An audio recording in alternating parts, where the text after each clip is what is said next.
Well, all right, guys, welcome to another episode of, yes, you've guessed it, Cringeostrophic Disclosure, where we're going to go through a couple of things because I am kind of worried about Kamala, however you say her name, is going to lose the race. She is going to lose the race against Trump. Why is that? Because she's off message, that's why. She was doing so great, better than chocolate cake at the very beginning, and then she lost her way. She just lost her way. So even though a great majority of MAGA, right? We have this sheet. If you guys want to check out the video that I made on this sheet, go and look at that one.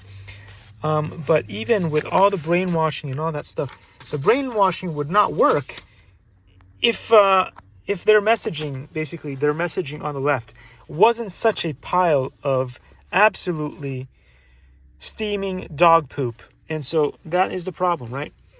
When she started her campaign, she was on message. But then she went somewhere else. And I'm not sure where she went because she's gone.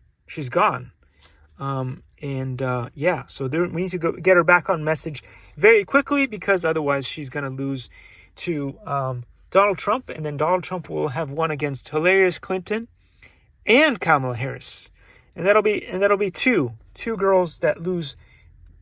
How do you lose? If you have a decent set of policies, if you have smart people staying on message, there is no way that you can lose. But unfortunately, that's not what we have.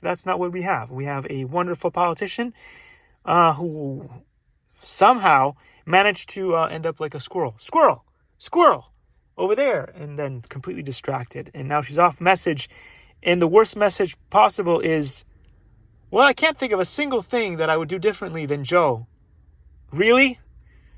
Bomb back better Joe? Bomb back better Joe that wants to, the same as basically Joe Obama. The whole thing, the Joe Obama thing was because it was the tag team, the special tag team between Joe and Trump.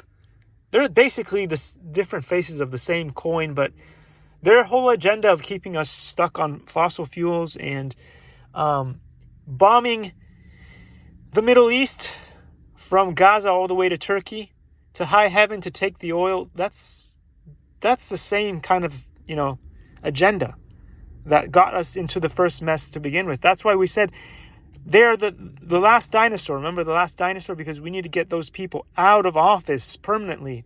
They're the ones who have been keeping us stuck on fossil fuels for 100 years when we haven't needed fossil fuels for 100 years. So I'm sick and tired of these people, these dinosaurs. But anyway, you can't have Kamala go, oh, there's not a thing that I could think of differently than Joe. Of course you're going to lose all your voters. But anyway, that's just me. That's just me being me. Shut up, you ignorant person who can't even spell correctly. Shut up, you unibrow, long-nosed, whatever, gimpy-legged son of a gun. That's schizophrenic, whatever. But, I'm actually touching on a few points that you don't need to be a genius or you don't need to be a PhD to really understand what's going on here, guys. So anyway, so we are a nation of beggars, first of all. And the reason why is we can't fix homelessness. And we can't fix homelessness because we have too many people. And you can't fix too many people if you have open borders.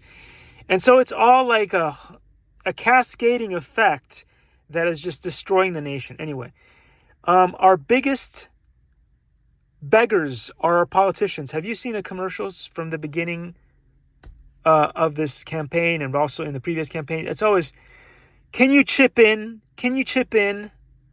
All right, whether it's left or right, you can look at the commercials. And I'm so sick of it. Can you chip in? I'm sick of chipping in.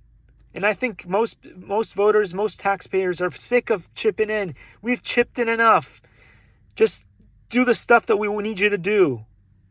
You know what I'm saying? Anyway, so we're a nation of beggars. And we do need to fix homelessness once and for all. But you can't if you have too many people in the country, right? You can't. So the border needs to be closed and shut down. And we need to do smart things going forward. And the number one thing that a president needs to do is to help with these few things here, which are: a president must stop scientific, religious, and made-up disinformation. Basically, ignorance. Ignorance is not bliss. It is what is the root of all the problems that we have in America. If we cannot understand what real scientific data is, what real facts are, and all that stuff, we can't fix any of the problems. From abortion all the way to the keeping people out of the country that shouldn't be in the country, and equality for women and men. All of those things cannot be stopped unless we have proper understanding of what's going on. We can't have religious folks who can't even read the Bible. In the Bible, it says they are pro-abortion. Oh, but I asked my priest. Yeah, but he's lying to you. The Bible says that men and women are equal.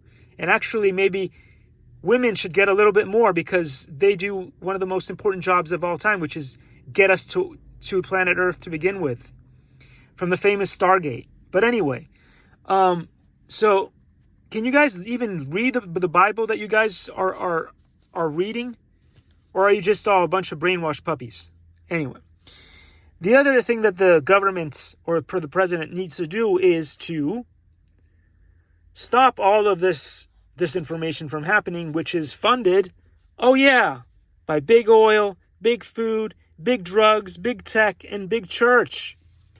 And for the love of Pete, make them pay their fair share of taxes from now until the end of time. Why? Because we do. We do.